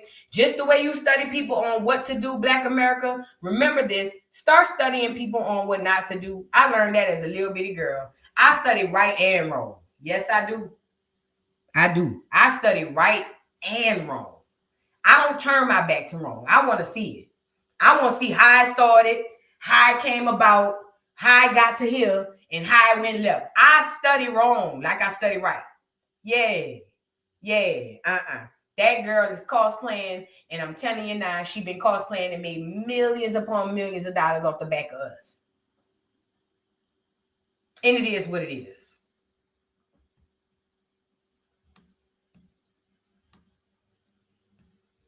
Thank you for the super chat. No, thank you for being a member for 19 months. That's dope. Thank you so much. How do you say your name? I don't want to get the line on here, girl. How you say it? Felicia Renee. Girl, I don't know why I saw tell her something. Thank you, Felicia, for the super chat. Says, on a cruise, watching you, sis. Need 2026 dollhouse cruise. We do need a dollhouse cruise. I'll think about that. Thank you so much and enjoy your cruise. I wish I was there, child. It done got cold again. I wish I was on a cruise. Thank you so much for the super chat. Leah Swanson, thank you for the super chat. Says, but Voodoo, the daughter said he be begging her for money. I believe that. I believe he be begging her for money, but you know. Thank you for the super chat. I appreciate you. Who is this? I can't hardly see. It's the glare. CZB5. Thank you so much for the super chat. Says, Voodoo, you keep me cackling and speaking real stuff. I love your page. Can you do Rashida? Put it on them, make them wanna marry me. I sure can. I sure can do that country bumpkin. Put it on them, make them wanna marry me. I think they plans too. Yep, her and 3 earrings. Because where he come from? And I don't think he no nigga. Hello? I don't think 3 earrings no nigga. He might be. His Adam's apple and his head shape threw me off. I ain't gonna lie. I ain't gonna hold you. I'm gonna be honest. The way that nigga head shaped and that Adam's apple, I don't know. And he from New York. And we all know about that melting pot. Don't get me started. My nerves get bad. Don't get me started about the melting pot.